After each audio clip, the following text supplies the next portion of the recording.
जिस हिसाब से सलमान खान ने काले हिरण को खाया, कबाब बनाया, कहीं ना कहीं लॉरेन बिश्नोई के फ्यूचर को ख़त्म करने में सलमान खान का बहुत बड़ा हाथ है।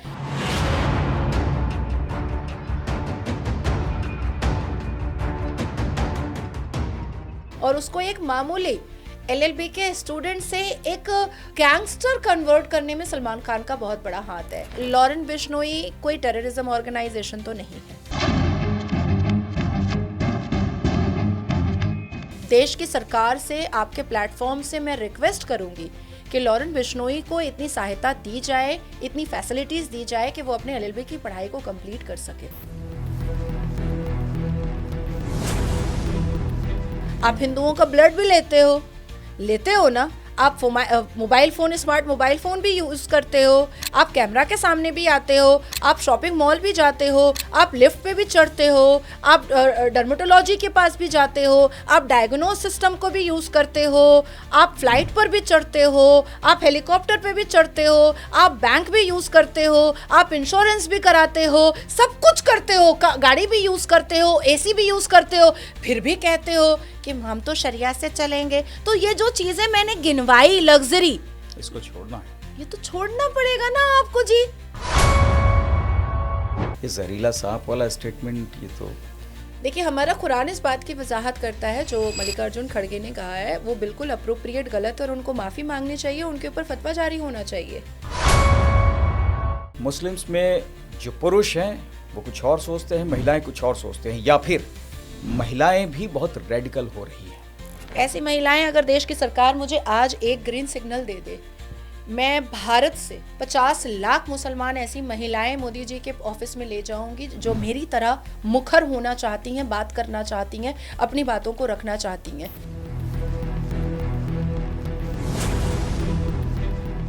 आज नाजिया को काटने और नाजिया को मारने और नाजिया की माँ को गंदी गंदी गालियाँ और देने वाले कहाँ अरेस्ट हो रहे हैं? जिस मुसलमान को मेरे नाम से तकलीफ है वो अपनी तकलीफ अपने सलवार के पॉकेट में रखे। अपनी मर्जी से कोई जय श्री राम बोले तो उसमें कोई बुराई नहीं है, लेकिन जबरन उनसे जय श्री राम नहीं बुलवाना चाहिए। कि सिर्फ जय श्री राम पकड़ करके मत बुलवाया करो, बोलो सियावर रामचंद्र की जय। मदरसे में क्या पढ़ाई होती है? पश्चिम बंगाल, हैदराबाद के कई मदरसों में पाकिस्तानी दीनी किताबें भी पढ़ाई जाती हैं। मुसलमानों को बहुत जल्दी गुमराह कर दिया जा सकता है क्योंकि शिक्षा नहीं है। इसका मौलाना जो है वो फ़ायदा उठाते हैं, बहुत सारे लोग जो है वो फ़ायदा उठाते हैं। ऐसा होता है क्या? मुझे लगता है कि कभी कभी एक्शन का रिएक्शन भी हो जाता है। जो मुस्लिम है वो आतंकी नहीं होते, लेकिन जो आतंकी हैं वो मुस्लिम है। हम इसको समर्थन नहीं देंगे, इसको आज हम इस्लाम से खारिज करते हैं। लव जिहाद, ये भी एक अक्सर मामले आते रहते हैं और बीजेपी की तरफ से कॉरपोरेट जिहाद इसे नाम दिया गया है। लव जिहाद नाम भी कांग्रेस के एक साउथ के नेता ने दिया है, कोई भाजपा ने नहीं दिया है। हिंदुओं में भी तो कई बाबाओं के नाम आते हैं, उनके खिलाफ आप नहीं कहती कुछ? देखिए, मुसलमान पैदा ही हुआ है आरोप लगाने के लिए। अपने आरोपों को जिस दिन झांक कर गिरवान में देखने लगेगा ना, उस दिन सभ्य इंसान बन जाएगा। कामदुनी के मामले में जो 3 बार उसका रेप हुआ था, पश्चिम बंगाल की ही बात बता रही हूँ, बेटी बिहार की थी लेकिन बंगाल में पढ़ने के लिए आई थी, उसमें भी 2 मुसलमान थे, बाकी सबके सब हिंदू थे। सबसे ज्यादा आवाज मैंने उठाई थी।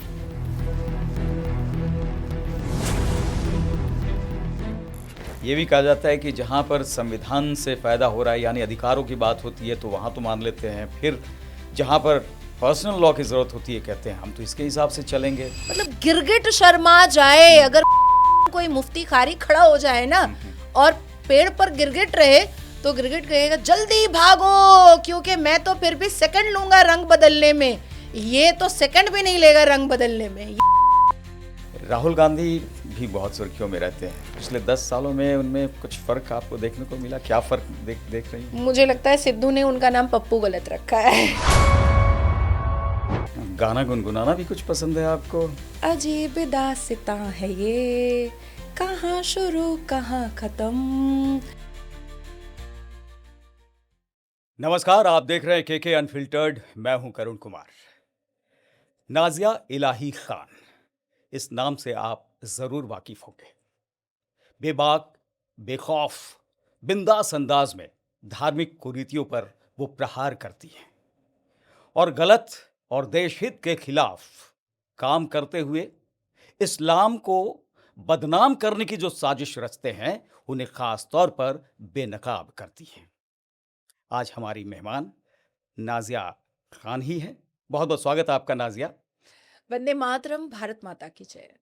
मुसलमानों को सबसे ज़्यादा परेशानी इसी बात को लेकर है कि नाम तो आपका नाज़िया इलाही खान है, लेकिन आप सनातन के फेवर में बात करती हैं। ये भी कहते हैं कि आप फ़ायदे के लिए, अपने फ़ायदे के लिए सनातन की तरफदारी करती हैं। पहला कि जिस मुसलमान को मेरे नाम से तकलीफ है वो अपनी तकलीफ अपने सलवार के पॉकेट में रखें, मुझे कोई लेना देना नहीं है। बिकॉज ना ही वो पैगंबर है और ना ही वो अल्लाह है। तो ना वो पैगंबर बनने की कोशिश करें और ना वो अल्लाह बनने की कोशिश करें। मेरा नाम मेरी माँ ने रखा है और मेरी माँ जब तक नहीं बोलेगी तब तक मैं अपना नाम नहीं चेंज करूंगी, क्योंकि जिस कोख से मैं पैदा हुई हूँ उस कोख के साथ ईमानदारी रखना ये मेरे लिए सबसे पहला कर्तव्य है। दूसरा कि मुसलमानों को ऐसा क्यों लगता है कि एक मुसलमान लड़की, मुस्लिम कम्युनिटी की लड़की, एक ज़ैनुल आबिदीन पैगंबर मोहम्मद के ख़ानदान के एंसेस्टर से डिसेंडेंट वाली लड़की सनातन के पक्ष में बात नहीं रख सकती है। ऐसे तो बड़ा चिल्लाते हैं हिंदू मुस्लिम भाई भाई, हम तो संवैधानिक मुसलमान हैं, हम तो भारत में रहते हैं, हम तो हिंदुओं के साथ भाईचारा निभाते हैं। तो फिर अचानक से नाज़िया से नफ़रत क्यों हो गई है? तो मैंने अगर जय श्री राम बोला तो मुसलमानों को तो मुझे बहुत सराहना करना चाहिए था। मुसलमानों को तो मुझे एक क्विंटेसेंशियल एग्जाम्पल बनाना चाहिए था कि देखिए हमारे कौम की बेटी नाज़िया इलाही खान कितने जोश व खरोश के साथ जय श्री राम बोलती है। हाँ, फिर नहीं उनको नफरत कैसी? वो कहते हैं कि नहीं, आप तो यहाँ तो इसकी तारीफ करती हैं सनातन की, लेकिन इस्लाम में ढूंढ-ढूंढ कर बुराइयाँ ढूंढ-ढूंढ कर जो है उस पर चोट करती हैं। देखिए मुझे ऐसा लगता है कि मैं कोई इंटेंशनली तो नहीं बोलती हूँ। अब सनातन धर्म में सती प्रथा था, तो क्या उस वक्त के लोगों ने ढूंढ करके बंद करवाया था?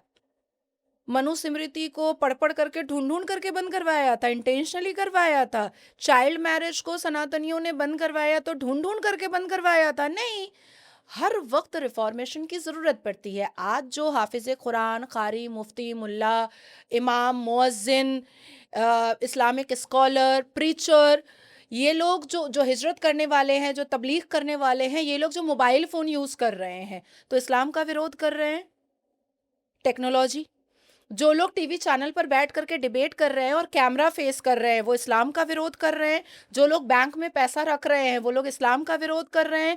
जो लोग यूट्यूब चैनल चला रहे हैं मुसलमान, अब तो कारी मुफ्ती और हाफिज़ कुरान भी चला रहे हैं, मुफ्ती और जी। इमाम भी चला रहे हैं और चैनल को सब्सक्राइब भी करने के लिए बोल रहे हैं। तो जो पैसा आ रहा है वो तो इस्लाम का विरोध हो रहा है। आप कहना चाहती कि वो नहीं चाहते कि ये सब बातें सामने आएं, पीछे-पीछे चलती रहें। नहीं, मैं कहना चाहती हूँ कि वो अपनी फ्लेक्सिबिलिटी के हिसाब से इस्लाम को चलाना चाहते हैं।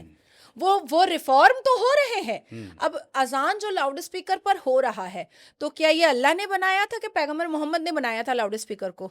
ये जो कागज़ और स्याही से जो कुरान लिखा गया है, तो ये कागज़ और स्याही और कलम अल्लाह ने बनाया था, प्रिंट का मशीन या पैगंबर मोहम्मद ने बनाया था? तो सारी हराम चीज़ों पे तो कुरान लिख दिया गया।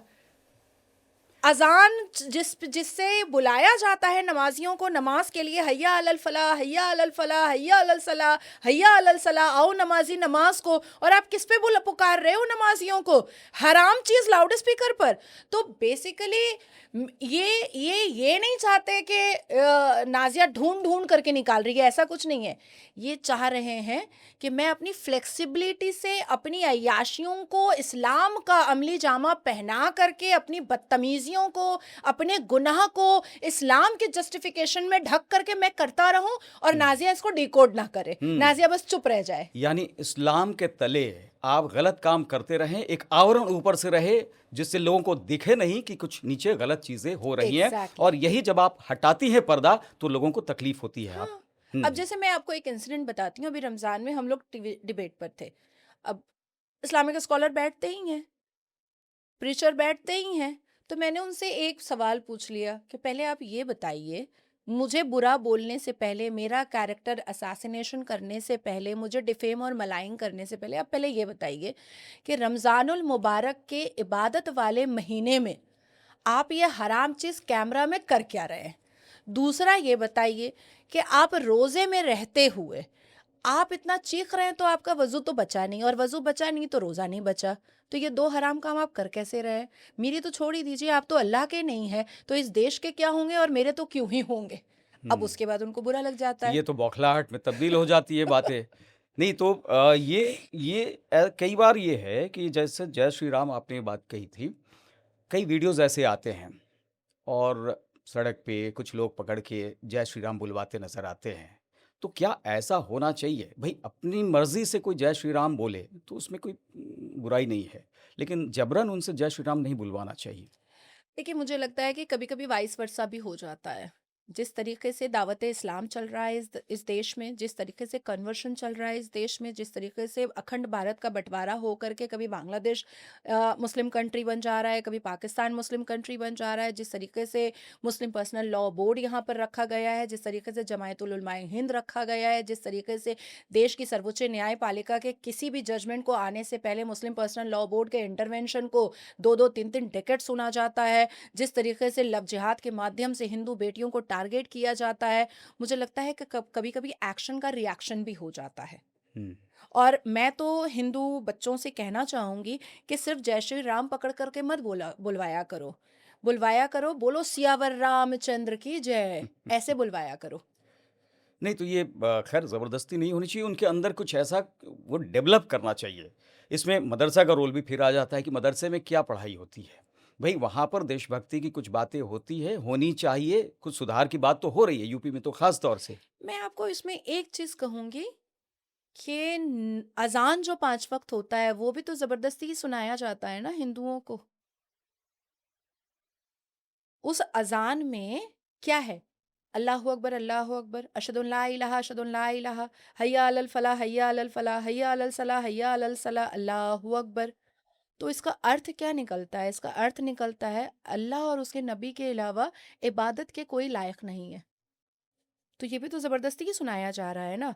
तो आप करो तो रास लीला, हम करें तो कैरेक्टर ढीला, ऐसा तो नहीं चलेगा ना, ये पार्शियलिटी तो नहीं चलेगी। इसलिए भी लाउड स्पीकर हटाने की बात यहाँ पर आ रही है होनी कि बहुत चाहिए। जगह जगह और वो वैसे भी तो वो तो हुँ, है हुँ, शैतान है, वो तो हराम है, टेक्नोलॉजी हुँ, तो हमारे इस्लाम में है नहीं। दूसरी मदरसा, हुँ, अब मदरसा में कुरान पढ़ाई जाती है, हुँ। मदरसा में शरिया पढ़ाया जाता है, मदरसा में सही अल बुखारी पढ़ाया जाता है, मदरसा में सीरत मुस्तफ़ा पढ़ाया जाता है, मदरसा में बहिश्ती ज़ेवर पढ़ाया जाता है, और दिल्ली, उत्तर प्रदेश, पश्चिम बंगाल, हैदराबाद के कई मदरसों में पाकिस्तानी दीनी किताबें भी पढ़ाई जाती हैं। अब चलिए उतनी लंबी चर्चा में नहीं जा कर के हुँ। हम सिर्फ़ कुरान के बारे में बात करते हैं, ठीक है? अब कुरान अगर पढ़ाया जाता है, नमाज़ का तरीक़ा अगर सिखाया जाता है, तो कुल काफ़िरून भी पढ़ाया जाता है। एक्सप्लेन। कुल या अय्युहल काफ़िरून, ए इस्लाम के मानने वालों कह दो काफ़िरों से। हुँ, उस कुरान में 100 आयत है, 100 आयत है, जिसमें डिसबिलीवर को पनिशमेंट देने की बात कही गई है। जिसमें बुत परस्त कहा गया है, जिसमें दावत इस्लाम करने की बात कही गई है, जिसमें जिहाद करने की बात कही है। तो ये भी तो कुरान में पढ़ाया जा रहा है। तीसरी बात आती है कि भारत में देश की सर्वोच्च न्यायपालिका या किसी भी न्यायपालिका में कोई जज अरबी समझता है क्या? भारत देश के प्राइवेट लिमिटेड कंपनी में, कॉरपोरेट सेक्टर में और गवर्नमेंट डिपार्टमेंट्स में अरबी समझी जाती है क्या?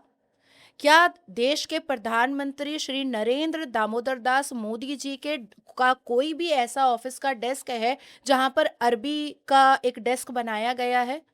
क्या देश के चीफ जस्टिस ऑफ भारत के सामने मैं अरबी में अपने सबमिशन रखूंगी तो क्या वो समझेंगे क्या? या मैं भारत देश के किसी राज्य में जा करके मैं झालमुड़ी खाऊंगी और झालमुड़ी वाले से अरबी में बात करूंगी तो क्या वो मुझे झालमुड़ी और भेलपूरी बना के देगा क्या? तो ऊंचे से लेकर के नीचे तक में जिस अरबी का कोई काम ही नहीं है, तो फिर ये कुरान अरबी में हम पढ़ क्यों रहे हैं? मैं नहीं कह रही हूँ कि कुरान बैन कर दो भारत में, मैं कह रही हूँ कि जो भाषा यहाँ पर पॉपुलर है, जो यहाँ की राष्ट्र भाषा है, उसमें पढ़ाओ ना कुरान, तो आप भी समझेंगे कि नाजिया झूठ बता रही है कि सच बता रही है। शायद अलग-अलग व्याख्या इसलिए भी की जाती है उसमें क्योंकि बहुत सारे लोग तो पढ़ते ही नहीं हैं उसको। इसलिए भी अलग-अलग व्याख्याएँ आती हैं। आप सही कह रहे हो कि एक यहाँ पर ट्रांसलेट करके ले आओ तो साफ सारी चीज़ें सामने आ जाएँगी। कुरान की बात आपने कही तो इंदौर में शायद एक ये वाक़या था जहाँ पर एक महिला वो कह रही थी कि वंदे मातरम बोलने से मना किया हुआ कुछ ऐसा उसमें है कुरान क्या? में, ऐसा हाँ। है क्या? नहीं, नहीं, नहीं, देखिए, हमारे अल्लाह सुब्हान को अरबी के अलावा कोई भाषा नहीं आती थी। अल्लाह सुब्हान ने, अल्लाह रब्बुल इज़्ज़त ने कितनी कितनी इल्हामी किताबें लिखी हैं? तौरात, ज़बूर, बाइबल, इंजील, कुरान। मतलब जो यहूदी पढ़ रहे हैं वो भी अल्लाह सुब्हान ने ही लिखा है। जो क्रिश्चियंस पढ़ रहे हैं वो भी अल्लाह सुब्हान ने ही लिखा है। जो कज़ाकिस्तान के लोग पढ़ रहे हैं वो भी अल्लाह सुब्हान ने ही लिखा है। तो 5 अल्हामी किताबें हमारे अल्लाह रब्बुल इज़्ज़त ने लिखी और उन चारों किताबों को पूरा किया कुरान में। एक भी किताब उन जो अल्लाह रब्बुल इज़्ज़त ने 5 किताबें लिखी, सबकी सब अरबी में ही लिखी। तो इसका मतलब है कि अल्लाह को अरबी के अलावा कोई भाषा आती नहीं थी। अब वंदे मातरम कौन-सी भाषा है? हिंदी और संस्कृत को जॉइन करके है। तो अल्लाह को जब संस्कृत और हिंदी आता ही नहीं था तो अल्लाह ने कुरान में लिखा कैसे कि वंदे मातरम मुसलमान मत बोलना? कैसे लिखा? आता ही तो नहीं था।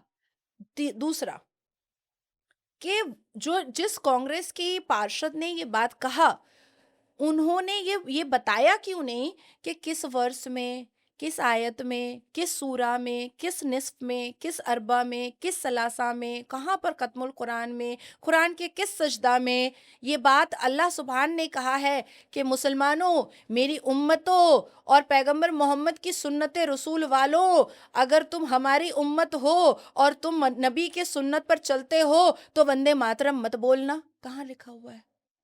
शिक्षा का अभाव कह सकते हैं। मुसलमानों को बहुत जल्दी गुमराह कर दिया जा सकता है क्योंकि शिक्षा नहीं है।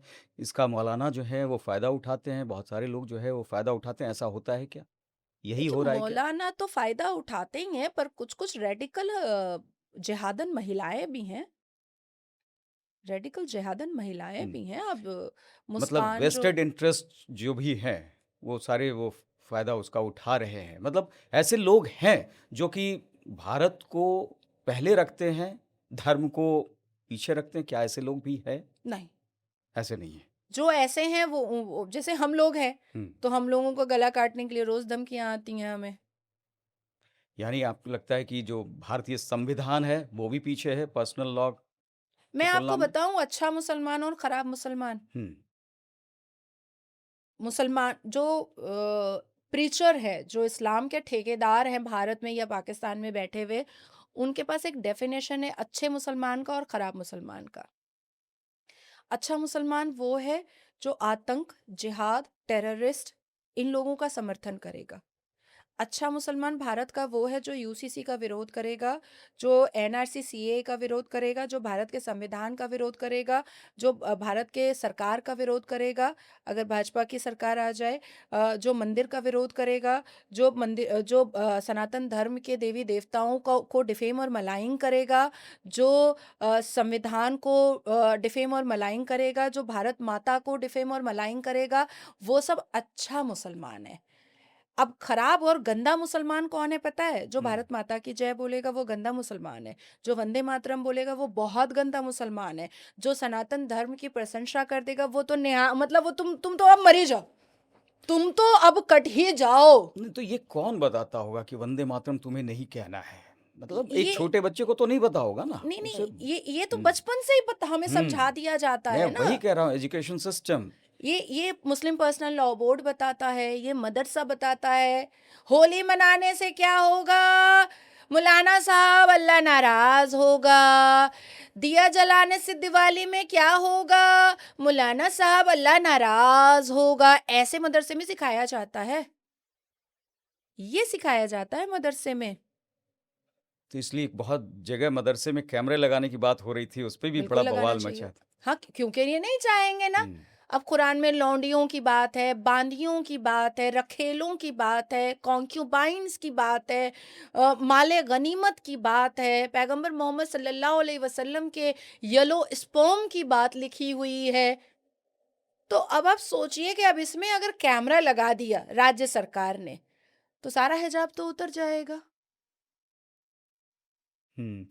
कहते हैं कि सारे जो मुस्लिम हैं, वो आतंकी नहीं होते, लेकिन जो आतंकी हैं, वो मुस्लिम हैं। इस पे बड़ा वो डिबेट भी चलता रहता है। ये इसको ज़रा समझाइए कि क्या है?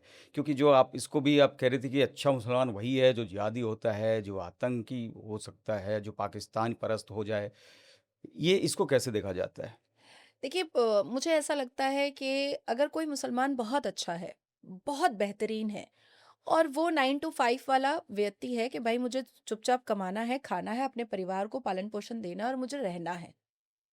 लेकिन जब बुरहान वानी जैसे लोग आकर सामने खड़े होते हैं या ओआरएस देने वाले आरडीएक्स लाल किला में दे देते हैं या हिजाब पहन करके नारे तकबीर पर अलकायदा की कॉन्क्यूबाइन अलकायदा के चीफ की कॉन्क्यूबाइन मुस्कान दिखाई देती है, तो मुझे लगता है कि अच्छे मुसलमानों को सामने आना चाहिए कि नहीं, हम इसको समर्थन नहीं देंगे, इसको आज हम इस्लाम से खारिज करते हैं। हुँ। जैसे मदरसे में अगर कोई मौलाना रेप करे हुँ। तो मुस्लिम पर्सनल लॉ बोर्ड को फतवा जारी करना चाहिए कि इस मौलाना को हम इस्लाम से खारिज करते हैं और अगर ये मरा तो हम इसको कब्रिस्तान में जगह भी नहीं देंगे।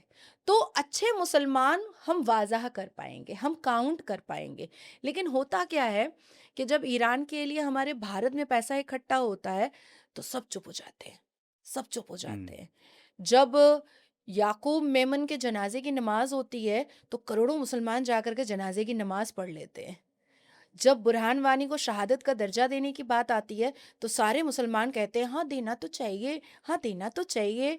उसके बाद फिर अगर कोई मौलाना जाली नोट छापता है मदरसे में और वो रंगे हाथों पकड़ाता है, तो सारे मुसलमान 22 करोड़ भारत के चुप हो जाते चुप चुप चुप चुप चुप चुप चुप चुप चुप। तो ये गलत है। हुँ। अब मैं कैसे काउंट करूं कि कौन अच्छा मुसलमान है? अच्छा हुँ। मुसलमान होगा, बिल्कुल होगा, लेकिन आप परिचय तो दीजिए ना अपना। यानी देश के मसले पर सिलेक्टिव रिएक्शन नहीं होना चाहिए।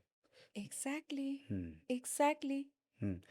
अ, जो लव जिहाद ये भी एक अक्सर मामले आते रहते हैं और अभी नासिक में जो चल रहा है टीसीएस जैसे ऑर्गेनाइजेशन में और उसमें एचआर की एक महिला वो शामिल भी बताई जाती है और बीजेपी की तरफ से कॉरपोरेट जिहाद इसे नाम दिया गया है।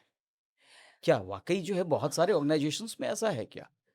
देखिए, मुझे ऐसा लगता है कि थोड़ा-सा इतिहास के पन्ने पढ़ने चाहिए। लव जिहाद नाम भी कांग्रेस के एक साउथ के नेता ने दिया है, कोई भाजपा ने नहीं दिया है।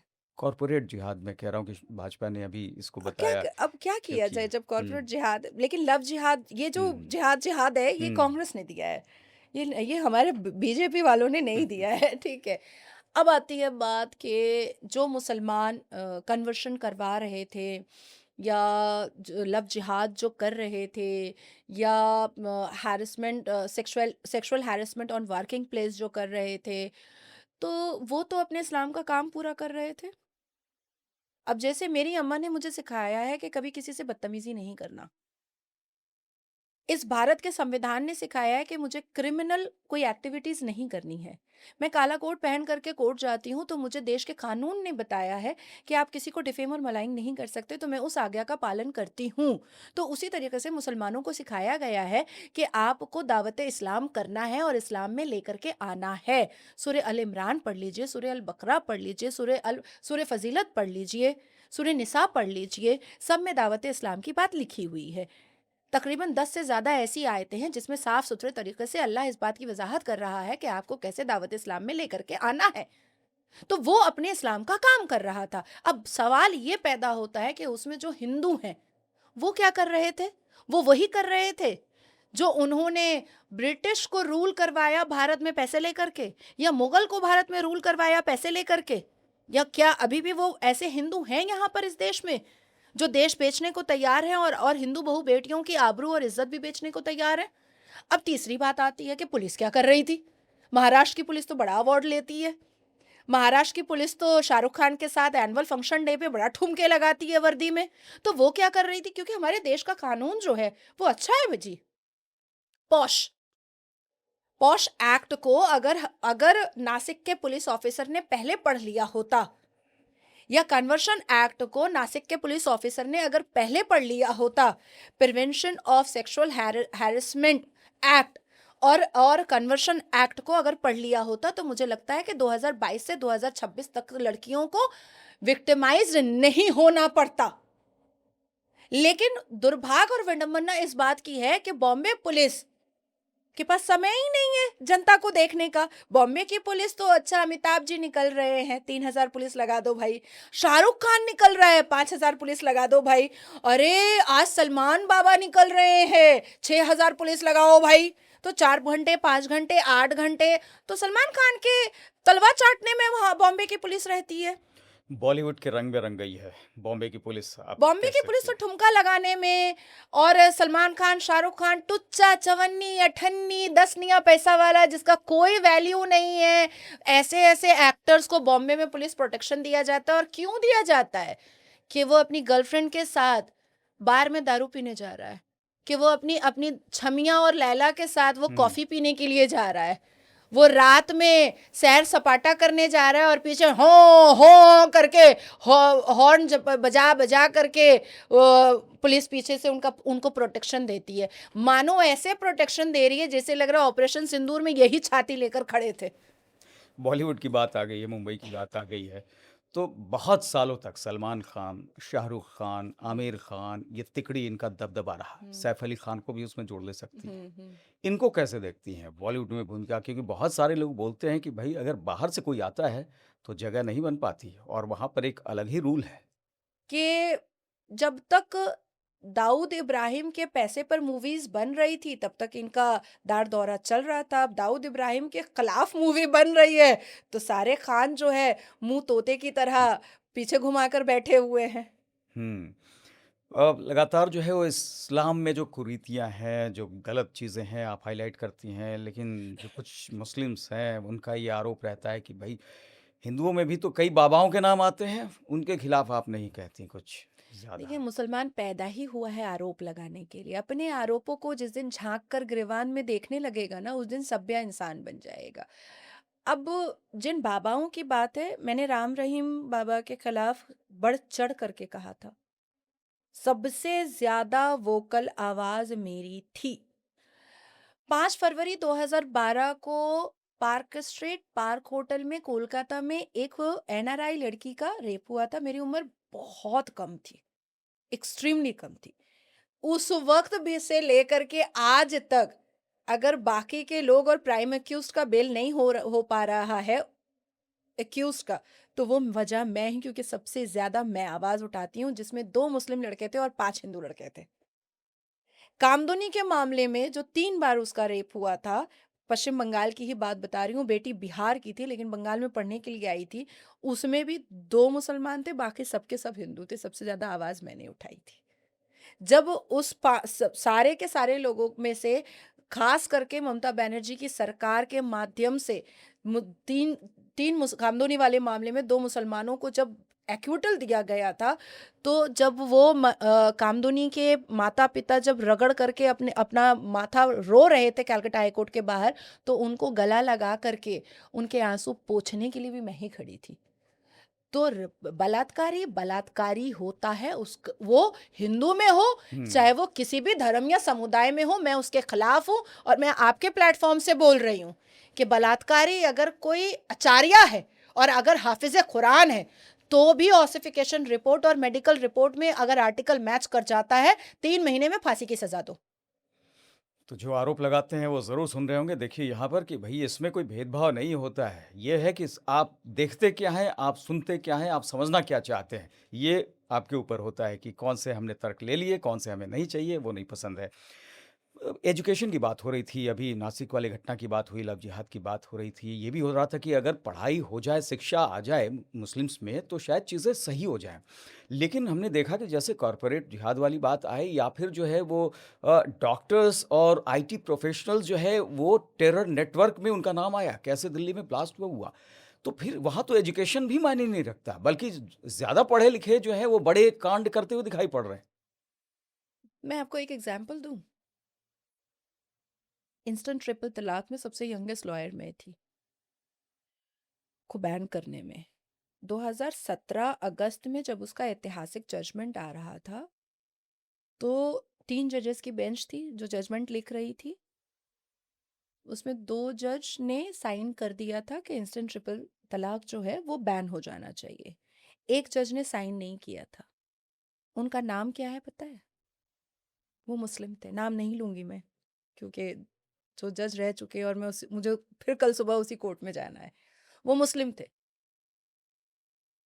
तो अब आप सोचिए कि जो देश की सर्वोच्च न्यायपालिका के जज के पटल पर बैठता है, the honourable supreme court of India के जज के चेयर पर बैठ करके पटल पर जजमेंट लिखता है, उसने इस्लाम को पहले रखा। हालांकि सूरह अत-तलाक कुरान का कहता है कि अल्लाह सुभान फरमाता है सूरह अत-तलाक के माध्यम से कि जिस घर में तलाक होता है उस घर में रिस्क और रोजी नहीं जाती है, फरिश्ते नहीं जाते हैं। लेकिन फिर भी क्योंकि शरिया और मुस्लिम पर्सनल लॉ बोर्ड और मदनी कहता है कि इंस्टेंट ट्रिपल तलाक मुसलमान मर्दों के लिए फ्लेक्सिबल है और इजी प्रोसेस है, इसीलिए देश के honourable supreme court of India का मुसलमान जज चाहता है कि इंस्टेंट ट्रिपल तलाक बैन ना हो। अब आप सोच कर देखिए। यानी किसी भी लेवल पर हो आप, तो यहाँ एक चीज़ ये भी यानी इससे निष्कर्ष निकाला जा सकता है कि मुस्लिम्स में जो पुरुष हैं वो कुछ और सोचते हैं, महिलाएं कुछ और सोचते हैं, या फिर महिलाएं भी बहुत रेडिकल हो रही हैं। नहीं, हमेशा से महिलाएं रेडिकल थी। जब पहली बार शाहबानो ने गुजारा भत्ता के लिए जब अर्जी लगाई थी, तो उसका हुक्का पानी बंद करने वाली पहली महिला ही थी उसके मोहल्ले में। अच्छा, उसका विरोध करने वाली महिला ही थी। कि ये क्या कर रहे हो तुम? उसका घर तोड़ने वाली भी महिला ही थी। उसका संसार उजाड़ने वाली भी महिला ही थी। तो रेडिकल मुस्लिम महिला कोई नया नहीं है, बहुत पुराना है मुस्लिम महिला का रेडिकल होना। और जब जब, आज से नहीं, पैगंबर मोहम्मद और इस्लाम जब से पैदा हुआ, तब से जिस जिस महिला ने वोकल होने की कोशिश की, जिस जिस महिला ने दिमाग से काम लेने की कोशिश की, जिस जिस महिला ने अपने सेल्फ रिस्पेक्ट और सेल्फ आइडेंटिफिकेशन के बारे में बात किया, उस महिला को एड़ियों से कुचला गया है। और जिसमें महिला ने भी सहयोग किया है महिला को कुचलने में।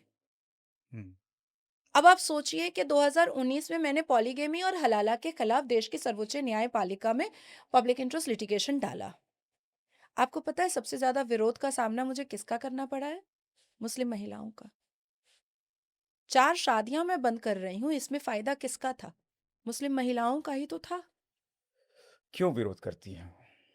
ये वो महिलाएं हैं मेजॉरिटी में जो किसी ना किसी पॉलिटिकल पार्टी से जुड़ी हुई हैं। ये वो महिलाएं हैं जो सो कॉल्ड फंडिंग पर एनजीओ चला रही हैं। ये वो महिलाएं हैं जो अश्लील हैं, जिनको फोर्सम करना पसंद है। ये वो महिलाएं हैं जो घर के अंदर ही अपनी सारी बेहूदगी कर लेती हैं हिजाब के अंदर।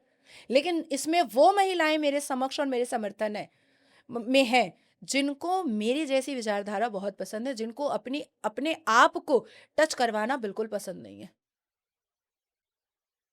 वो शायद बहुत मुखर नहीं है, वो घर में ही रहती हैं, ऐसी महिलाएं बहुत संख्या में हैं, लेकिन वो सामने शायद नहीं आ पाती ऐसी हैं। महिलाएं, अगर देश की सरकार मुझे आज एक ग्रीन सिग्नल दे दे, मैं भारत से 50 लाख मुसलमान ऐसी महिलाएं मोदी जी के ऑफिस में ले जाऊंगी जो मेरी तरह मुखर होना चाहती हैं, बात करना चाहती हैं, अपनी बातों को रखना चाहती हैं।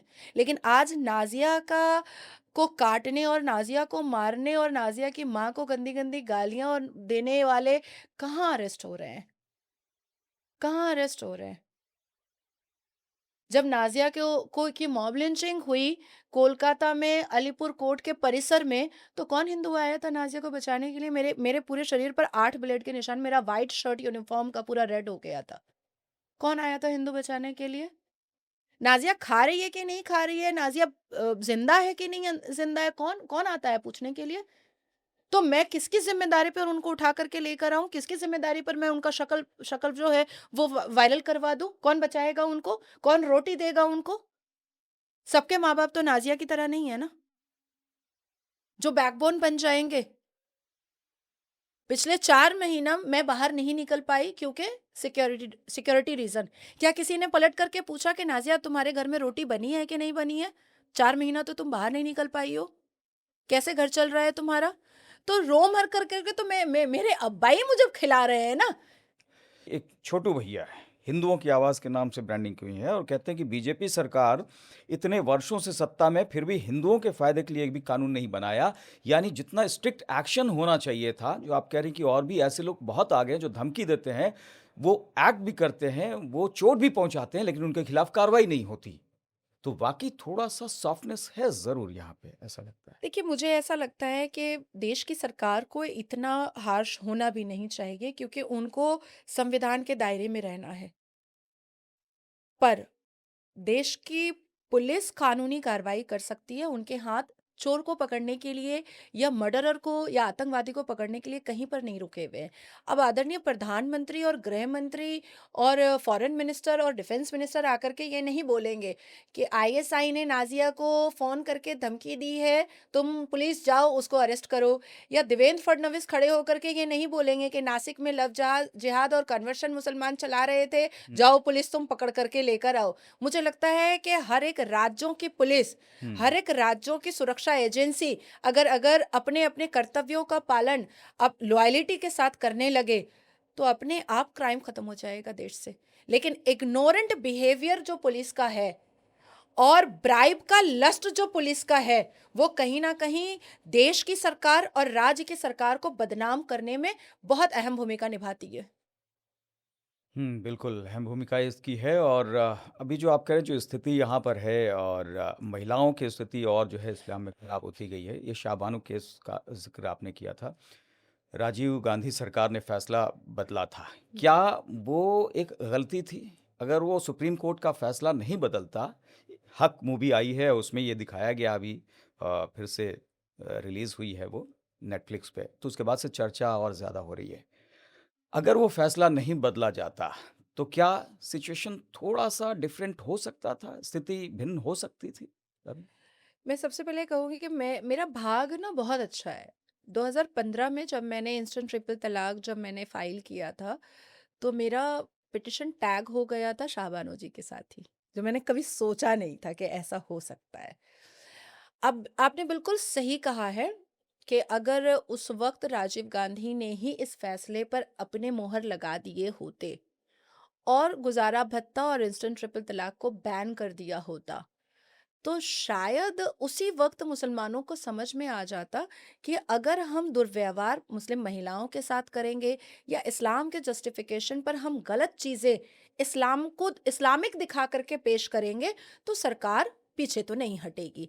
अब आप सोचिए कि हमारे कुरान में इंस्टेंट ट्रिपल तलाक बोल करके कुछ है ही नहीं, लेकिन चल हुँ। रहा था। वो इसलिए भी क्योंकि जो भारतीय संविधान की बात होती है और मुस्लिम पर्सनल लॉ की बात जो होती है, वो बड़ा होता है कि भई हम संविधान के दायरे में नहीं है, हमारा तो पर्सनल लॉ है, हम उसके हिसाब से चलेंगे। उस समय ये संकेत दे दिया गया कि अगर तुम दबाव बनाओगे, तो आप अपने लॉ के हिसाब से चल सकते हो। भारतीय संविधान को बदला जा सकता है, मतलब सुप्रीम कोर्ट के निर्णय को बदला जा सकता है। ये एक संकेत गया और उसके बाद से रेडिकलाइज़ ज़्यादा हुए। क्या ये माना जा सकता है? देखिए, अगर पर्सनल मुस्लिम पर्सनल लॉ से ही चलना था, शरिया से ही चलना था, हदीसों से ही चलना था, तो आपने तो पाकिस्तान बनाया था ना।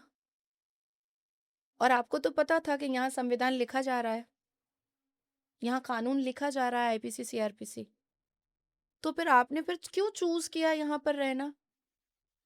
जब आपको मुस्लिम पर्सनल लॉ से ही चलना था, फिर आपने ही कहा कि मुझे इस्लामिक देश दो, तो फिर आपने संवैधानिक देश क्यों चुना? आपको फिर वहीं जाना चाहिए था। दूसरा, मोइनुल हक चौधरी, जो कलकत्ता यूनिवर्सिटी से एलएलबी किया, जिसको इंदिरा गांधी ने बहुत बड़े-बड़े पदों पर बिठाया, हमारे देश का जाना-माना नेता रहा, असम का था, लेकिन पालन-पोषण, पढ़ाई-लिखाई सब कुछ कलकत्ता में हुई और उसने जिन्ना को कहा कि मैं चांदी के प्लेट पर तुमको पाकिस्तान दूंगा, दिया भी। तो जब पाकिस्तान दे दिया तो खुद क्यों नहीं गया? हाँ, कहते हैं हमारी ज़मीन है, हम यहीं रहेंगे। नहीं, तो फिर बनाया क्यों? हुँ, मतलब आप कहोगे कि अभी चांद निकला है तो देश को कहना पड़ेगा हाँ जी निकला है। आप कहोगे कि अभी सूरज निकला है तो देश को कहना पड़ेगा हाँ जी निकला है। अरे आपका इस्लाम कहता है कि इस्लाम में अकल का काम बिल्कुल नहीं है, नकल का काम है। पर सनातन धर्म में कहता है धर्मो रक्षते रक्षता। आप क्यों सोच रहे हो ऐसा कि सारे के सारे भारत के लोग नकलची बंदर बन जाएंगे? क्यों सोच रहे हो? आप बनो ना। आप भी तो नहीं बन रहे हो, आप तो टेक्नोलॉजी यूज कर रहे हो। आपके घरों में किसी की किडनी खराब होती है तो आप किडनी भी लेते हो ना। आप हिंदुओं का ब्लड भी लेते हो ना। आप mobile phone smart mobile phone भी यूज़ करते हो। आप कैमरा के सामने भी आते हो। आप शॉपिंग मॉल भी जाते हो। आप लिफ्ट पे भी चढ़ते हो। आप डर्मेटोलॉजी के पास भी जाते हो। आप डायग्नोस सिस्टम को भी यूज़ करते हो। आप फ्लाइट पर भी चढ़ते हो। आप हेलीकॉप्टर पे भी चढ़ते हो। आप बैंक भी यूज़ करते हो। आप इंश्योरेंस भी कराते हो। सब कुछ करते हो। गाड़ी भी यूज़ करते हो, एसी भी यूज़ करते हो। फिर भी कहते हो कि हम तो शरिया से चलेंगे। तो ये जो चीजें मैंने गिनवाई लग्जरी, इसको छोड़ना है। ये तो छोड़ना पड़ेगा ना आपको जी। हम्म। आप छोड़ते क्यों नहीं हो? आप वैसे रहो जैसे पैगंबर मोहम्मद रहते थे, चारा आने पे जो बकरी चराते थे। आप उस वैसे रहो ना। आप तो लेनिन का कपड़ा जा करके लेके आते हो खादी भंडार से जो हिंदू का है। आप बुनाई की मशीन उसकी इस्तेमाल कर रहे हो जो हिंदू है। आप खतना कराने के लिए छुरी कैंची और चाकू उसका इस्तेमाल कर रहे हो जिसको यहूदी बोल बोल करके आप गाली दे रहे हो। आप कुरान उस पन्ने उस पेपर उस स्याही पर पढ़ रहे हो जो जो काफिरों ने बनाया है। तो फिर क्या कर रहे हो जी? हमें बेवकूफ क्यों बना रहे हो? आप बनते रहो बेवकूफ, हमें मत बनाओ। ये भी कहा जाता है कि जहाँ पर संविधान से फायदा हो रहा है यानी अधिकारों की बात होती है तो वहाँ तो मान लेते हैं, फिर जहाँ पर पर्सनल लॉ की ज़रूरत होती है कहते हैं हम तो इसके हिसाब से चलेंगे। ये बात भी कई बार सामने आई है। तो यानी कि जिसमें फ़ायदा होता है क्या वो लेने की बस जो यहाँ जहां जहां कोशिश है। फायदा होगा। हुँ, अब जैसे अचानक से अभी देश की सरकार मोदी जी बोल दे कि हम मुसलमानों को हर महीने 5,000 रुपया बस ऐसे ही देंगे। 2 दिन आप देखिएगा, मोदी जी बहुत अच्छे हैं, सारे टीवी चैनल पे चलेगा। कोई एहसान नहीं किया है हमारे देश के प्रधानमंत्री ने। हमारा हक है, हमारे दादा परदादाओं ने खून बहाया है देश को जिताने के लिए।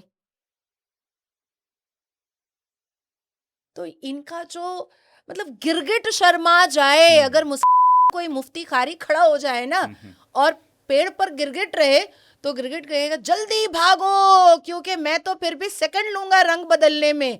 ये तो सेकंड भी नहीं लेगा रंग बदलने में। ये है मुसलमान। वो वैसी हैं और उन पर आरोप लगता रहता है कि बहुत मुसलमानों को भड़काते हैं वो। हालाँकि कई मौक़ों पर ये देखने को मिला है कि वो पाकिस्तान को कहते हैं कि तुम दखल-अंदाज़ी मत करो आंतरिक मामले में, हम अपने अधिकारों की बात यहीं पे कर लेंगे, मुसलमान यहाँ का इतना सजग है। तो किस तरीके के इंसान वो लगते हैं ओवैसी? बहुत ही चतुर चालाक कासिम रिजवी रजाकारी पाकिस्तानी मुखबिर की पार्टी मजलिस इत्तेहादुल मुस्लिमीन चला रहा है जिसमें ऑल इंडिया उसने लगा दिया है और लोकतंत्र के मंदिर में शपथ लेता है बिस्मिल्लाहिर्रहमानिर्रहीम करके। वंदे मातरम बोलने से हिचकिचाता है, भारत माता की जय जयकार करने से हिचकिचाता है, लेकिन पार्टी में ऑल इंडिया ज़रूर लगाता है। तो मुझे लगता है कि अगर इतना भी अवेसी जितना भी मुसलमान देश का चतुर चालाक हो जाए तो भी शायद मुझे लगता है कि बैलेंस चल पाएगा क्योंकि अवेसी बहुत चतुर है। राहुल गांधी भी बहुत सुर्खियों में रहते हैं। पिछले 10 सालों में उनमें कुछ फ़र्क आपको देखने को मिला? क्या फ़र्क देख रही हैं? मुझे लगता है सिद्धू ने उनका नाम पप्पू गलत रखा है। मुझे लगता है गलत रखा है। हरकतें उनकी मिस्टर बीन जैसी है। ओह! आप एक नया नाम दे रही हैं। हाँ, पप्पू तो नहीं है वो, हुँ, बहुत रेडिकल है। हरकतें वो मिस्टर बीन जैसी करता है हुँ। और अभी भी यंग बनने की कोशिश में लगा रहता है। तो मुझे लगता है कि अगर राहुल गांधी युवा नेता है तो हम लोग क्या है? हम लोग तो फिर किंडरगार्टन वाले नेता है। है ना? और मुझे ऐसा लगता है कि गांधी परिवार में भारत देश प्रेमी बहुत कम निकले हैं। अब चाहे वो नेहरू हों चाहे वो राजीव हो, चाहे वो संजय हो, और खैर सोनिया एंटोनियो की बात नहीं करूँगी क्योंकि वो इटली की है, तो मैं उसके बारे में क्या ही बात करूँ। तो गांधी परिवार में देश प्रेमी, भारत देश प्रेमी बहुत कम ही निकला है, और हमेशा विदेश का और मुस्लिम कंट्रीज़ का और ख़ास करके पाकिस्तान की भाषा बोलने का एक चस्का हमेशा गांधी परिवार को रहा है। तो राहुल गांधी को पप्पू समझ करके इग्नोर ना किया जाए, रेडिकल माइंडसेट उसका अप्रोप्रिएट है। हम्म। अच्छा, ये मल्लिकार्जुन खड़गे हैं, पवन खेड़ा हैं, ये सब इनमें होड़ सी मची हुई है कि कौन ज्यादा विवादित बयान दे, और खासकर चुनाव के मौसम में कुछ लोग तो कहते हैं कि भाई बीजेपी को फायदा दिलाने के लिए ये सब ऐसे बयान देते हैं। देखिए, मुझे ऐसा लगता है कि जब हम लोग भाजपा के प्रचार के लिए मंच पर खड़े होते हैं, तो हमारे पास अपने अचीवमेंट्स को और जनता के प्रति जो कार्य हमने किया है, वही बताते-बताते 1 घंटे की स्पीच हो जाती है। हम क्या ही किसी पार्टी को कोसेंगे? हमें समय ही नहीं मिलता है। 1 सवा घंटा तो हमें अपने कार्यों को बताने में ही हमारा भाषण कंप्लीट हो जाता है। अब उनके पास तो कुछ है नहीं, उन्होंने तो कुछ किया है नहीं, तो अब वो क्या करें बेचारे? ये जहरीला सांप वाला स्टेटमेंट, ये तो देखिए, हमारा कुरान इस बात की वजाहत करता है, जो मल्लिकार्जुन खड़गे ने कहा है वो बिल्कुल अप्रोप्रिएट गलत है और उनको माफ़ी मांगनी चाहिए, उनके ऊपर फतवा जारी होना चाहिए। हमारा अल कुरान इस बात की वजाहत करता है कि इबादत में आप इतने मलूस हो जाइए, मतलब इतने इंडल्ज हो जाइए कि कोई सामने से गुजर जाए तो आपको पता भी ना चले कि आपके सामने से, आपके मुसल्ले से कोई सामने से गुजर गया है। वो इबादत ही इबादत क्या, जिसमें आपका दिमाग और आपका दिल रूहानी तरीके से अल्लाह के पास ना चला गया हो। अब वो कह रहे हैं कि कुरान कहता है, इस्लाम कहता है कि नमाज पढ़ रहे हो तो सांप अगर बगल से गुजरे तो पहले सांप को मारो। अरे भाई, ये कहा गया है कि अगर नमाज के वक्त और आप फर्ज की नमाज का आपने अगर नियत बांध लिया है और आप तहलीमा में जा चुके हो और आपके घर में किसी की रूह निकल गई है, तो आपको पहले फर्ज नमाज मुकम्मल करना पड़ेगा, तब जा करके अपने जिसकी रूह निकली है उसके पास आपको जाना पड़ेगा। ये है, ये कुरान कह रहा है। वो कहाँ से उठा करके लेकर आए हैं, कौन सा कुरान? मुझे लगता है ये जो पाखंडी मुसलमान यहाँ के पढ़ रहे हैं ना उल्टा कुरान, ये लोग भी उल्टा कुरान पढ़ते हैं। हम्म। कहीं देख रहा था कि ये गैंगस्टर लॉरेंस बिश्नोई, जी। उसका आप पक्ष ले रही थी कि हमें जो है उसको अगर वो बाहर आ जाता है तो ज़्यादा अच्छा रहेगा, वो जेल में क्यों रहता है। तो लॉरेंस बिश्नोई जो कि गैंगस्टर है, उसको क्यों बाहर आना चाहिए? नहीं, मैं उसका पक्ष नहीं ले रही थी, और मुझे ऐसा लगता है कि जो कोई भी स्टूडेंट जो जो बहुत मतलब एडुकेशन की तरफ बहुत अट्रैक्टेड रहता है या बहुत इंटेलिजेंट होता है और वो बच्चे किसी क्राइम में फंस जाते हैं, तो मुझे अफ़सोस होता है। अब जैसे म जब मैं लोअर कोर्ट प्रैक्टिस करती थी, तो कई बार मैंने देखा है कि कुछ बच्चे जो हैं वो बहुत इंटेलिजेंट हैं, पढ़ाई के प्रति उनका बहुत माइंड बहुत तेज़ है, लेकिन गलती से उनसे क्राइम हो गया, या फिर सर्कल की वजह से उनसे क्राइम हो गया, या उनकी विचारधारा की वजह से उनसे क्राइम हो गया। तो लॉरेन बिश्नोई को जब मैंने बहुत रिसर्च किया तो मुझे पता चला कि वो अपने पूजनीय देवताओं को लेकर के कुछ ज़्यादा ही इमोशनल है, और जिस हिसाब से सलमान खान ने काले हिरन को खाया, कबाब बनाया, कहीं न कहीं लॉरेन बिश्नोई के फ्यूचर को ख़त्म करने में सलमान खान का बहुत बड़ा हाथ है, और उसको एक मामूली एलएलबी के स्टूडेंट से अ, एक गैंगस्टर कन्वर्ट करने में सलमान खान का बहुत बड़ा हाथ है। अगर मेरे सामने कोई एक ऐसा बच्चा आए और कहे कि मैं एलएलबी का स्टूडेंट हूँ, आप मुझसे एक माफ़ी माँग लीजिए और मैं दोबारा पढ़ने चला जाऊँगा, तो मैं फ़ॉर नो रीज़न भी मैं माफ़ी माँग लूँगी। और अगर सलमान खान वाक़ई में इस देश के लिए एक बहुत बड़ा आइडियल है, तो एक स्टूडेंट के सामने माफ़ी माँगने से, जो उसने क्राइम किया भी था, किसी की पूजनीय जिसको वो पूजते हैं काले हिरन को, उसको काट के खाया भी था, तो माफ़ी माँगने से कोई छोटा तो नहीं हो जाता है। तो ये मैंने ज़रूर कहा था। हुँ। नहीं, लॉरेंस बिश्नोई, ये भी कहा जाता है कि बहुत सारे जो विदेश में भारत के खिलाफ काम करने वाले लोग हैं, वो एक-एक कर निपटते चले गए। उसमें लॉरेंस बिश्नोई का भी हाथ रहा है। मुझे ऐसा लगता है कि अब पाकिस्तान में अगर लश्कर-ए-तैयबा और आईएसआई के लोगों को कोई अज्ञात जाकर के गोली मार रहा है तो अच्छा ही ना हो रहा है, सफाया हो रहा है। अब इसका क्रेडिट लॉरेंस बिश्नोई ले ले या कोई भी ले ले, हमें क्या मतलब है, हम तो आम खा रहे हैं, हम गुठलियाँ क्यों गिनेंगे? और हमें गुठलियाँ गिननी भी नहीं चाहिए। द सेकंड थिंग इज़ कि लॉरेंस बिश्नोई कोई टेररिज़्म ऑर्गेनाइज़ेशन तो नहीं है। कोई टेररिज्म ऑर्गेनाइजेशन नहीं है, बल्कि देश की सरकार से, आपके प्लेटफॉर्म से मैं रिक्वेस्ट करूंगी कि लॉरेंस बिश्नोई को इतनी सहायता दी जाए, इतनी फैसिलिटीज़ दी जाए कि वो अपने एलएलबी की पढ़ाई को कंप्लीट कर सके। ये फैसिलिटीज़ उसको देनी चाहिए। ये उसका एजुकेशनल राइट है और इस एजुकेशनल राइट के सामने कोई नहीं आ सकता है।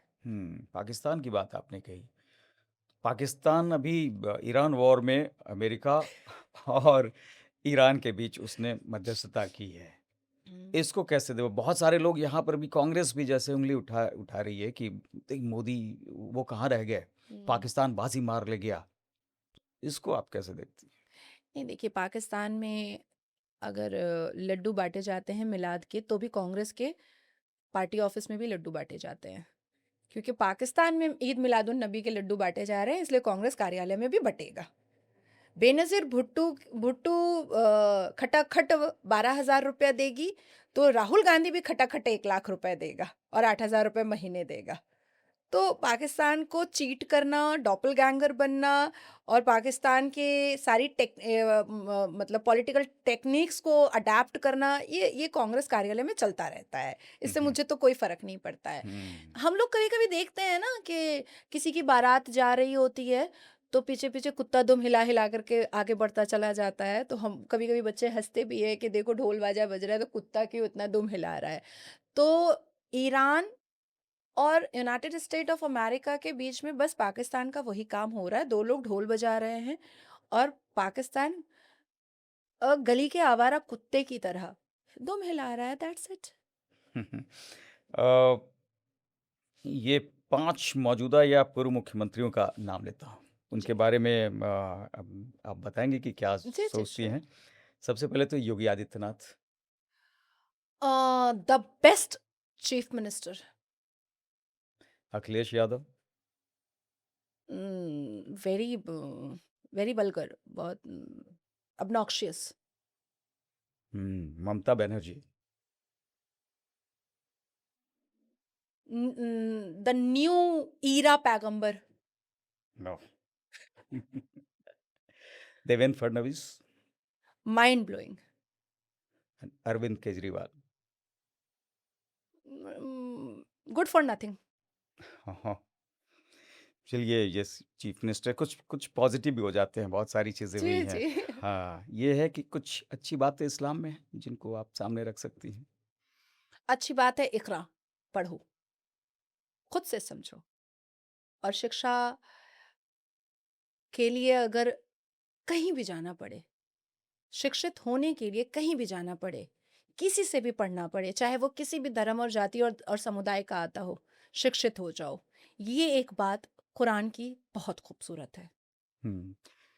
तो इस खूबसूरती को क्या जो सनातनी हैं वो ले सकते हैं, और जो मुस्लिम्स हैं वो क्या जो सनातन की अच्छाइयाँ हैं वो ले सकते हैं? क्या एक मिक्सअप हो सकता है, एक ऐसा हिंदुस्तान डेवलप हो सकता है?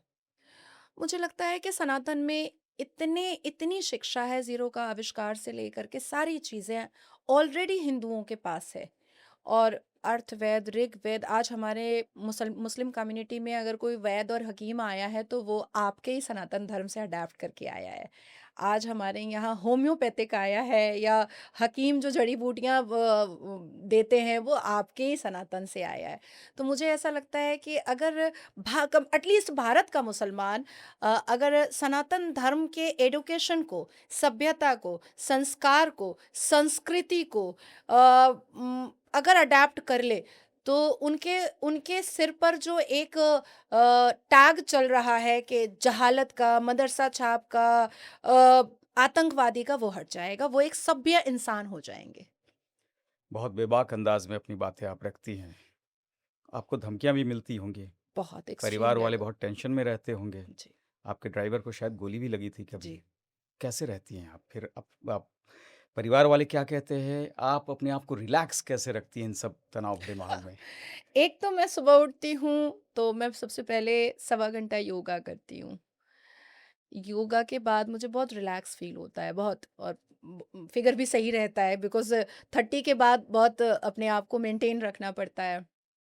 दूसरा कि 1 घंटा मैं भजन-वजन सुन लेती हूँ, मैं शिव जी की बहुत बड़ी भक्त हूँ। तीसरा कि आई लव वॉच कार्टून्स। हाँ। जिसमें मैं शिनचैन बहुत देखती हूँ, और मुझे एक बिहारी कार्टून आता है जिसमें एक छोटा-छोटा एपिसोड आता है, वो मुझे बहुत अच्छा लगता है, जो बिहारी टोन में ही होता है। एक मैं देखती हूँ ऑगी विथ कॉकरोच। ओह! तो ये मेरा स्ट्रेस बस्टर है। हुँ, हुँ, मुझे हुँ। मोस्ट प्रोबब्ली मुझे हिंदी मूवीज़ बिल्कुल पसंद नहीं है, बचपन से ही। अगर आप मेरी अम्मा से भी पूछेंगे तो भी वो बताएँगी कि मुझे हिंदी मूवीज़ पसंद नहीं है, लेकिन सब्जेक्टिव मूवीज़ जब आती है, तो मैं उसको देखना बहुत-बहुत, मुझे मुझे लगता है कि ये मेरी ड्यूटी है कि मुझे इसको देखना है। तो सब्जेक्टिव मूवीज़ मुझे बहुत अच्छी लगती है। गाना गुनगुनाना भी कुछ पसंद है आपको? हाँ, मेरी आवाज़ गाने जैसी तो नहीं है, लेकिन गुनगुना अच्छा लगता है। मुझे मीना कुमारी जी का एक गाना बहुत अच्छा लगता है। अजीब दास्ताँ है ये, कहाँ शुरू कहाँ ख़त्म, ये मंज़िलें हैं कौन-सी, ना वो समझ सके ना हम। ये गाना मुझे बहुत पसंद है। क्या बात है! बहुत सुरीले अंदाज़ में आप गा रही हैं, अब तो बहुत ज़्यादा अच्छा रियाज़ भी बहुत बढ़िया आपने किया हुआ है। नहीं, नहीं, आपका ये पहलू तो लोगों ने बहुत कम कभी नहीं। देखा फर्स्ट टाइम, देखा दिस इज़ होगा। First time. हाँ, हाँ, तो यानी कि जो कुछ कहते हैं कि भई उतनी सख्त लेकिन दूसरी तरफ उतनी नरम और देखिए कितना बढ़िया से रिलैक्स करती हैं। चलिए आप हमारे पास आईं, हमसे अपने तमाम विचार साझा किए, अपना कीमती वक़्त हमें दिया, इसके लिए बहुत-बहुत शुक्रिया। आपको आगे के लिए बहुत-बहुत शुभकामनाएँ। नमः पार्वती पतये हर हर महादेव। थैंक यू, वंदे मातरम, भारत माता की जय।